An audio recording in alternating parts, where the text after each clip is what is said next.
साथियों, मैं आप सभी अवार्ड विनर्स का हृदय से अभिनंदन करता हूं और आपकी अचीवमेंट्स इंडिविजुअल सक्सेस से कहीं आगे जाती हैं।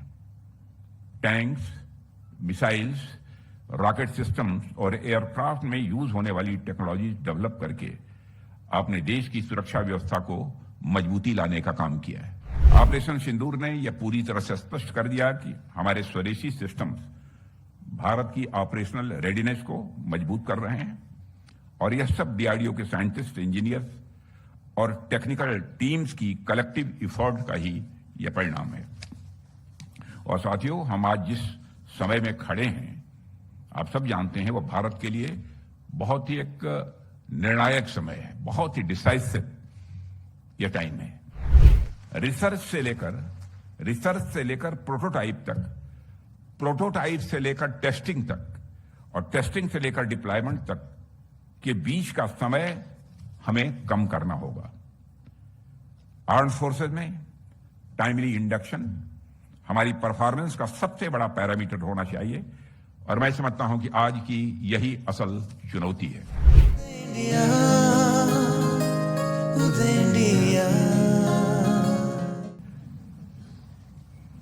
तो पहले जब इस कार्यक्रम की जानकारी मिली तो मैं बहुत ही असमंजस की स्थिति में था कि अन्य कार्यक्रमों में भी मैं समय से पहुंच पाऊंगा कि नहीं पहुंच पाऊंगा। लेकिन जब मुझे यह बतलाया गया कि यह वैज्ञानिकों के फेलिसिटेशन का कार्यक्रम है, तो मैंने कहा कि मैं अन्य कार्यक्रमों को जरूरत पड़ेगी तो छोड़ दूंगा, लेकिन अपने वैज्ञानिकों के फेलिसिटेशन के लिए मैं निश्चित रूप से जाऊंगा।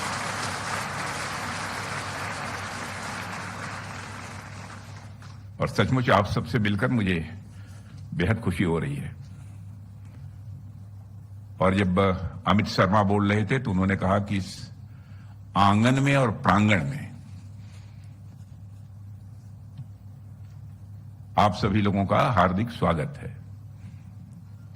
तो मैंने कहा आंगन और प्रांगण तो बहुत बड़ा होता है, आंगन तो छोटा होता है, प्रांगण तो बहुत बड़ा है, सब है उसमें शामिल। प्रांगण में उसे देखा जाए तो हाल भी आ सकता है, लेकिन अवार्डी तो यहां मौजूद है, इसलिए मैं जो इस सभागार में लोग मौजूद हैं, इस हाल में मौजूद हैं, उनका मैं अपनी तरफ से स्वागत करता हूं।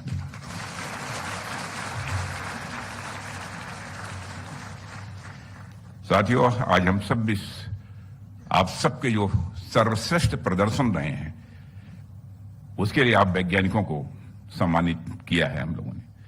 लेकिन मुझे ऐसा लगता है कि इस समारोह को सिर्फ एक सम्मान समारोह के रूप में ही नहीं देखा जाना चाहिए, बल्कि एक ऑनरिंग सेरेमनी ही नहीं, बल्कि ग्रेटिट्यूड सेरेमनी भी है। ग्रेटिट्यूड सेरेमनी भी है, माने आभार व्यक्त करने का भी यह महोत्सव है। ग्रेटिट्यूड उन असंख्य वैज्ञानिकों और टेक्नीशियंस के प्रति है जिन्होंने कड़ी मेहनत करके आर्म्ड फोर्सेस के अंदर एक भरोसा जगाया है, लोगों के अंदर एक विश्वास पैदा किया है। और यह भरोसा केवल वैज्ञानिकों के अंदर ही नहीं, बल्कि देशवासियों के अंदर भी यह भरोसा और विश्वास आप सबने पैदा किया है। साथियों, मैं आप सभी अवार्ड विनर्स का हृदय से अभिनंदन करता हूं और आपकी अचीवमेंट्स इंडिविजुअल सक्सेस से कहीं आगे जाती हैं। टैंक्स, मिसाइल्स, रॉकेट सिस्टम्स और एयरक्राफ्ट में यूज होने वाली टेक्नोलॉजी डेवलप करके आपने देश की सुरक्षा व्यवस्था को मजबूती लाने का काम किया है। और आपके द्वारा डेवलप की गई हर टेक्नोलॉजी, हर सिस्टम और हर सक्सेसफुल ट्रायल आगे चलकर भारत की स्ट्रेटेजिक स्ट्रेंथ का वह हिस्सा बनता है। और आपकी अचीवमेंट्स देश की सुरक्षा को मजबूती देती हैं और केवल मजबूती ही नहीं देती हैं, बल्कि भारत के आत्मविश्वास को भी बढ़ाती हैं। मैं इस अवसर पर आप सबकी फैमिली, ऐसा मत सोचिएगा केवल आप ही को मैं वो कर रहा हूं, बधाई दे रहा हूं, आपके फैमिली मेंबर्स को भी और आपके मित्र भी यदि कोई यहां आए होंगे तो उनको भी मैं अपनी तरफ से बधाई देता हूं। और आपको मैं याद दिलाना चाहता हूं कि आप इस यात्रा में अकेले नहीं हैं। यह मत सोचिएगा जो आपने किया है सब आप ही का करिश्मा है। इस यात्रा में आप अकेले नहीं हैं, इसके पीछे आपके परिवार का धैर्य, कभी कभी रात्रि के 3 बज गए, 4 बज गए, लेबोरेटरी में समय गुजर गया। कभी कभी ऐसे भी वैज्ञानिकों को मैं जानता हूं कि 2-3 दिनों तक घर में नहीं आते, न घरवाली से भेंट हो पाती है, न घर वालों से भेंट हो पाती है। तो उनका जो सहयोग रहा है, मैं उसके लिए भी उनको धन्यवाद देना चाहता हूं। साथियों, एक तरफ यह कार्यक्रम रिकॉग्निशन का है, आप सबकी मेहनत को एक पहचान देने का है, तो दूसरी तरफ रेस्पॉन्सिबिलिटी को समझने का भी है। और मुझे लगता है कि इसके बारे में, रेस्पॉन्सिबिलिटी के बारे में मुझे ज्यादा बताने की कोई जरूरत नहीं है। यदि आप रेस्पॉन्सिबल न होते तो मैं समझता हूं कि आपको यह सम्मान प्राप्त न होता। जब डीआरडीओ की जर्नी को हम देखते हैं तो हमें भारत की पूरी डिफेंस जर्नी स्वाभाविक रूप से दिख जाती है। दोनों ही जर्नीज एक जैसी रही हैं। 1958 में डीआरडीओ जब प्रारंभ हुआ तो एक छोटा सा ऑर्गेनाइजेशन था। उस समय इसके पास सिर्फ 10 लेबोरेटरीज थी, 10 लेबोरेटरीज थी। लेकिन समय के साथ बढ़ते बढ़ते अब आप देखिए कि डीआरडीओ भारत की डिफेंस कैपेबिलिटी का पूरी तरह से बैकबोन बन चुका है।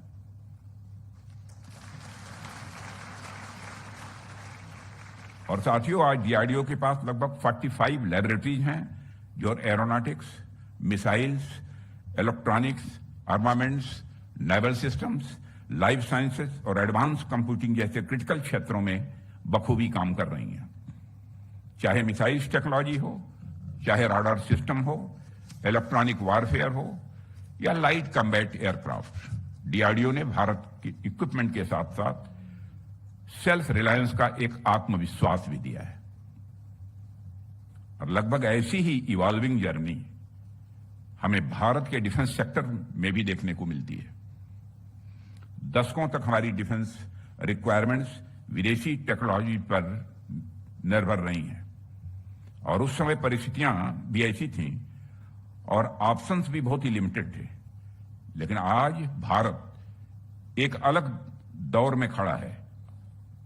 आज हमारी सोच बदली है, पहले की अपेक्षा हमारा आत्मविश्वास बढ़ा है और हमारी दिशा क्या है, हमारा डायरेक्शन क्या है, वह भी क्लियर है। और हमारे प्रधानमंत्री के नेतृत्व में आत्मनिर्भरता आज एक नेशनल माइंडसेट बन चुकी है। और इस परिवर्तन के केंद्र में डीआरडीओ की मैं मानता हूं कि बहुत ही महत्वपूर्ण भूमिका रही है। डिफेंस सेक्टर से जुड़ा शायद ही कोई क्षेत्र होगा जहां डीआरडीओ की मौजूदगी न हो। सभी जगह डीआरडीओ मौजूद है और आपने साबित किया है कि इंडियन इनोवेशन किसी भी मामले में ग्लोबल स्टैंडर्ड से पीछे नहीं है, बल्कि कई क्षेत्रों में उनसे आगे खड़ा है। और यह बदलाव मैं मानता हूं कि अचानक नहीं आया है कि ऑल ऑफ सडनली यह बदलाव आ गया हो। इसके पीछे वर्षों की रिसर्च, कॉन्टिन्यूअस टेस्टिंग, फेल्योर से सीखने की क्षमता और आर्म्ड फोर्सेस के साथ क्लोज कोऑर्डिनेशन भी रहा है। आप हर तरीके की परीक्षा में आप खरे उतरे हैं और आपकी टेक्नोलॉजी की परीक्षा तो बैटल फील्ड में भी हो चुकी है। अभी हाल में ही ऑपरेशन सिंदूर में इसका प्रत्यक्ष प्रमाण सारे देश ने देखा है, सारी दुनिया ने देखा है।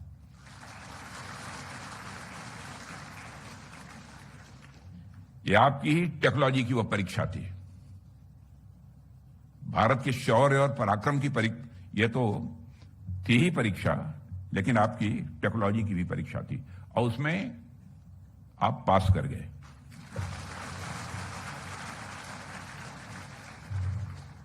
ऑपरेशन सिंदूर ने यह पूरी तरह से स्पष्ट कर दिया कि हमारे स्वदेशी सिस्टम्स भारत की ऑपरेशनल रेडीनेस को मजबूत कर रहे हैं और यह सब डीआरडीओ के साइंटिस्ट, इंजीनियर्स और टेक्निकल टीम्स की कलेक्टिव एफर्ट का ही यह परिणाम है। और साथियों, हम आज जिस समय में खड़े हैं, आप सब जानते हैं, वो भारत के लिए बहुत ही एक निर्णायक समय है, बहुत ही डिसाइसिव यह टाइम है। दुनिया बहुत तेजी से बदल रही है, टेक्नोलॉजी हर दिन नया रूप ले रही है। ऐसे में जाहिर सी बात है कि इस नई दुनिया में सामंजस्य बिठाने के लिए हमें रिसर्च एंड डेवलपमेंट पर विशेष ध्यान देना यह बहुत ही आवश्यक है। जब भी हम रिसर्च एंड डेवलपमेंट पर फोकस करते हैं तो वह केवल डिफेंस सेक्टर तक यह सीमित नहीं रहता है। किसी भी रिसर्च का असर हमारी ओवरऑल इकोनॉमी पर भी पड़ता है। हमारे जो उद्योग हैं उन उद्योगों पर भी उसका असर पड़ता है, हमारे नौजवानों के एम्प्लॉयमेंट पर भी पड़ता है और हमारी टेक्नोलॉजिकल कॉन्फिडेंस पर भी पड़ता है। साथियों, डिफेंस रिसर्च का इस्तेमाल सिर्फ डिफेंस सेक्टर में ही नहीं होता, बल्कि उसका इस्तेमाल ट्रांसपोर्ट में होता है, हेल्थ सेक्टर में होता है, एग्रीकल्चर में होता है और डिजास्टर मैनेजमेंट में भी होता है। ऐसे कई क्षेत्र हैं जिनमें कि उसका उपयोग होता है। यही दिशा हमें भी अपनानी है। आपका डिफेंस रिसर्च नेशनल रिसर्च बनना चाहिए। सोल्जर्स के लिए बनाई गई कोई टेक्नोलॉजी जब किसी फार्मर के काम आती है या किसी डॉक्टर के काम आती है, तब उस रिसर्च की सार्थकता कहीं और बढ़ जाती है। और साथियों, अगर हम दुनिया के विकसित देशों के रिसर्च ऑर्गेनाइजेशंस के प्रभाव का आकलन करें, उसका हम मूल्यांकन करें, तो हमें दिखता है कि उनके रिसर्च का कितना व्यापक प्रभाव है। आप यूएसए की defence advance research projects agencies का उदाहरण देख लीजिए। कैसे वो लोग रिसर्च में रिस्क को बढ़ावा देते हैं। वहां आमतौर पर ऐसे प्रोजेक्ट्स को बढ़ावा दिया जाता है जो पहले असंभव लगते हैं। हर प्रोजेक्ट सफल नहीं होता, लेकिन जो सफल होता है वो पूरी दुनिया को एक दिशा देता है। और साथियों, हमें भी अपने रिसर्च कल्चर में यही आत्मविश्वास लाना होगा कि नया सोचना है, तेजी से सोचना है और प्रयोग करने से हमें कभी डरना नहीं है। कामयाबी मिले या न मिले, प्रयोग हमको करना है। यह आवश्यक नहीं है कि हर बार आपको कामयाबी मिले। तेजी से सोचने पर भी ध्यान देना है, क्योंकि आज के दौर में टेक्नोलॉजी बहुत तेजी से बदल रही है। आज जो टेक्नोलॉजी नई है, हो सकता है कि 4-5 वर्षों बाद वह अपने आप में इररिलेवेंट हो जाए। इसलिए आज के समय में और खासकर लड़ाई के मैदान में सर्वाइवल ऑफ द फिटेस्ट ही नहीं बल्कि सर्वाइवल ऑफ द फास्टेस्ट की थ्योरी को ध्यान में रखते हुए हमें आगे बढ़ना है। जो देश तेजी से सोचता है, जो देश तेजी से निर्णय लेता है और जो देश तेजी से टेक्नोलॉजी को डिप्लॉय करता है, वही आगे रहता है। रिसर्च से लेकर प्रोटोटाइप तक, प्रोटोटाइप से लेकर टेस्टिंग तक और टेस्टिंग से लेकर डिप्लॉयमेंट तक के बीच का समय हमें कम करना होगा। आर्म्ड फोर्सेज में टाइमली इंडक्शन हमारी परफॉर्मेंस का सबसे बड़ा पैरामीटर होना चाहिए और मैं समझता हूं कि आज की यही असल चुनौती है। और साथियों, इंडस्ट्री प्रोडक्शन लिंकेज की मजबूती भी हमारे फोकस में होनी चाहिए। डीआरडीओ आमतौर पर डिजाइन और प्रोटोटाइप पर फोकस करता है, लेकिन प्रोडक्शन करना इंडस्ट्रीज का रोल है, इसलिए इस गैप को कम करना जरूरी है। इंटरनेशनल मॉडल्स की तरह हमारे यहां भी को डेवलपमेंट अप्रोच अपनाई जा सकती है, जहां डिजाइन से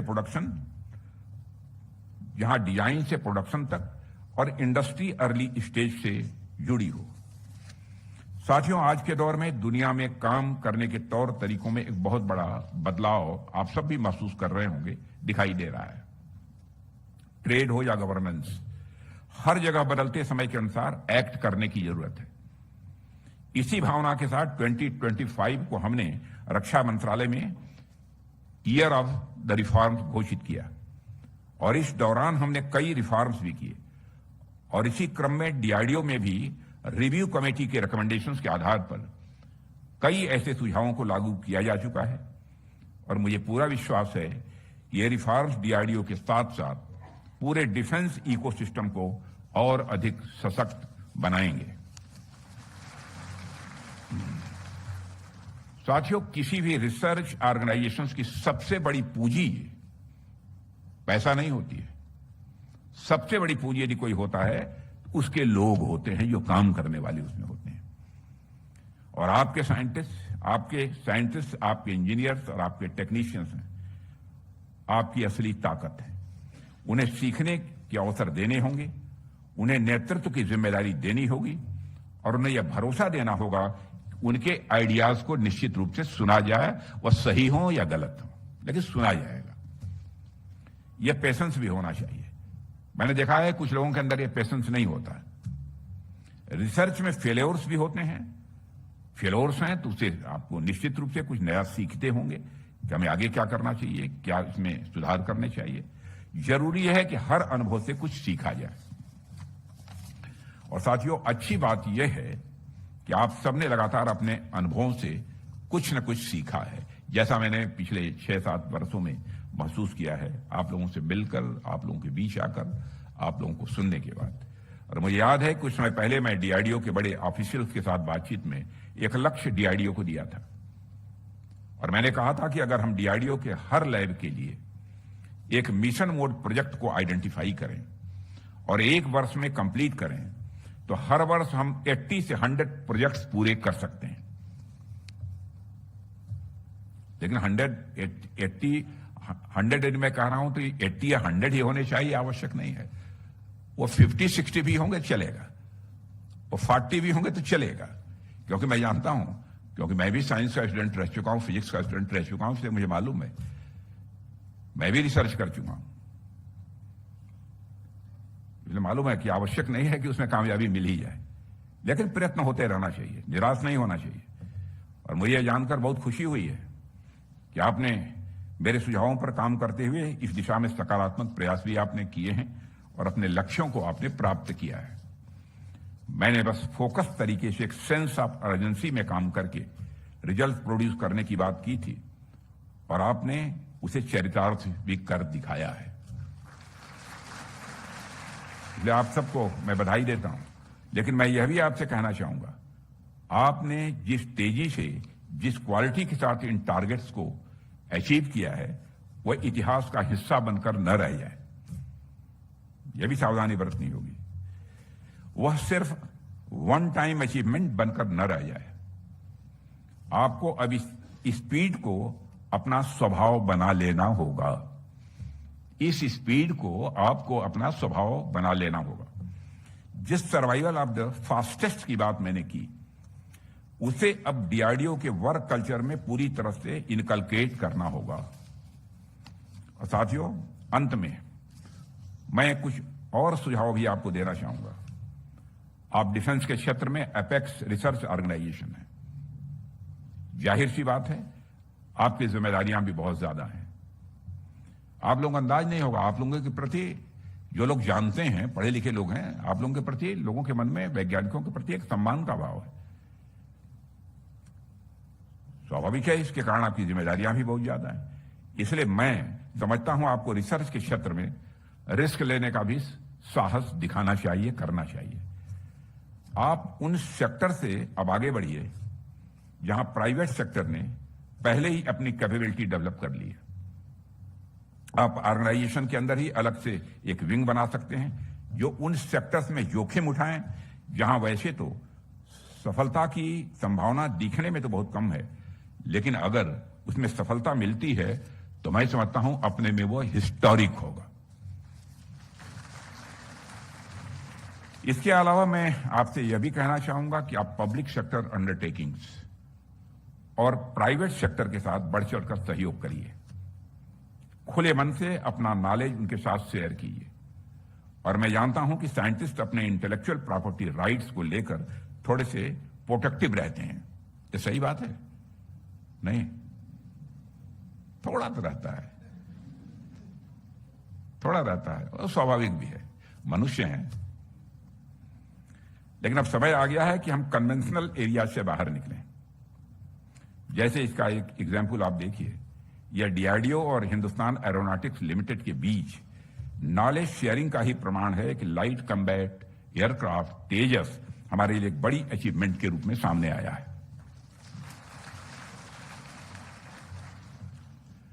और मैं मानता हूं ऐसे बहुत सारे ऐसे अचीवमेंट्स हैं जो कि हमारा इंतजार कर रहे हैं। इसके लिए जरूरी है कि आप एकेडमिया के साथ मिलकर पब्लिक और प्राइवेट सेक्टर के साथ नॉलेज शेयर करें। सरकार तो अपनी तरफ से प्रयास कर ही रही है, लेकिन गवर्नमेंट सपोर्ट तभी मीनिंगफुल होगा जब डीआरडीओ एकाधिकार वाले रिसर्च एंड डेवलपमेंट मॉडल से निकलकर कोलैबोरेटिव इकोसिस्टम की ओर बढ़ेगा और public sector, private industries, MSME, startups तथा एकेडमिया के साथ सहयोग करेगा। तभी हम आत्मनिर्भर भारत की तरफ से मजबूती से कदम बढ़ा पाएंगे। साथियों, आज भारत रक्षा क्षेत्र में जिस आत्मनिर्भरता को ध्यान में रखकर आगे बढ़ रहा है, उसकी एक और कसौटी यह है कि हमारी डिफेंस एक्सपोर्ट कैपेबिलिटी कितनी बढ़ रही है। 2014 में के समय भारत का जो डिफेंस एक्सपोर्ट था अप्रॉक्सीमेटली 1000 करोड़ रुपए से भी कम हुआ करता था, लेकिन आज हमारा डिफेंस एक्सपोर्ट 25,000 करोड़ से भी अधिक पहुंच गया है। लेकिन अभी तो यह बस शुरुआत है। टारगेट 2930 का जो मैंने रखा है वो 50,000 करोड़ एक्सपोर्ट का टारगेट रखा है और मुझे आप सब पर विश्वास है कि उस टारगेट को आप अचीव करके ही रहेंगे। इसलिए मैं अग्रिम बधाई भी दे देता हूं अभी। मैं समझता हूं कि यह अभी शुरुआत है कि अभी हमारा 25,000 करोड़ के आसपास ये एक्सपोर्ट पहुंच गया है। हमें इसमें और वृद्धि करनी है। इसमें और तेजी लाने के लिए डीआरडीओ को सिस्टम डिजाइन करते समय शुरू से ही एक्सपोर्ट मार्केट्स को भी ध्यान में रखना होगा और खासकर ड्रोन्स, राडार्स, इलेक्ट्रॉनिक वारफेयर सिस्टम्स और एविनेशन पर हमें ध्यान देना होगा। एक्सपोर्ट पर फोकस करने से कास्ट रिकवरी भी होती है। आप सभी जानते हैं, एक्सपोर्ट पर फोकस करने से कास्ट रिकवरी भी होती है, ग्लोबल क्रेडिबिलिटी भी बनती है और स्ट्रेटेजिक पार्टनरशिप भी मजबूत होती है। मुझे पूरा विश्वास है कि आप सब इस दिशा में काम करेंगे, कर ही रहे हैं और करेंगे, और आपकी आत्मशक्ति और ज्ञान शक्ति मिलकर भारत की समग्र शक्ति को बढ़ाने का काम करेगी, ऐसा मुझे पूरा विश्वास है। 2047 तक विकसित राष्ट्र के निर्माण का लक्ष्य हम सब ने रखा है। उसमें बहुत बड़ा योगदान आप सभी का होने वाला है। आप सभी के प्रयासों से भारत न सिर्फ साइंटिफिक रूप से बल्कि सोच और आत्मबल के स्तर पर भी और अधिक सशक्त होगा। और मैं जो कह रहा हूं कि आपका इसमें बहुत बड़ा योगदान होने वाला है, तो ऐसे ही आपको उत्साहित करने के लिए नहीं कह रहा हूं। मैं तो मानता हूं कि ऊपर वाले को मंजूर है कि हमारा एक्सपोर्ट और बढ़े। इसमें मेजर कंट्रीब्यूशन किसी का होने वाला है तो आप जैसे वैज्ञानिकों का होने वाला है। भारत को आगे जाना है, यह समय है भारत के आगे जाने का। भारत जाएगा, दुनिया की कोई ताकत भारत को रोक नहीं सकती, चाहे कितनी भी बाधाएं हैं। और इसी के साथ आप ज्यादा कुछ न कहते हुए आप सभी इसी तरह से जो काम कर रहे हैं, जो जिम्मेदारी आपके कंधों पर है, अपनी जिम्मेदारी का निर्वाह करते रहें और परमात्मा आप सभी को इस जिम्मेदारी का निर्वाह करने की सदैव क्षमता दे। क्षमता के साथ वैज्ञानिक हैं तो धैर्य भी चाहिए, पेशेंस भी चाहिए, क्योंकि वैज्ञानिकों के पास पेशेंस की बहुत जरूरत होती है। मैं पुनः आप सबको और आपके सभी परिवार के सदस्यों को और जो लोग भी आप लैब में आपको कोऑपरेट करते हैं, उन सभी को अपनी तरफ से हार्दिक शुभकामनाएं देते हुए अपना निवेदन समाप्त करता हूं।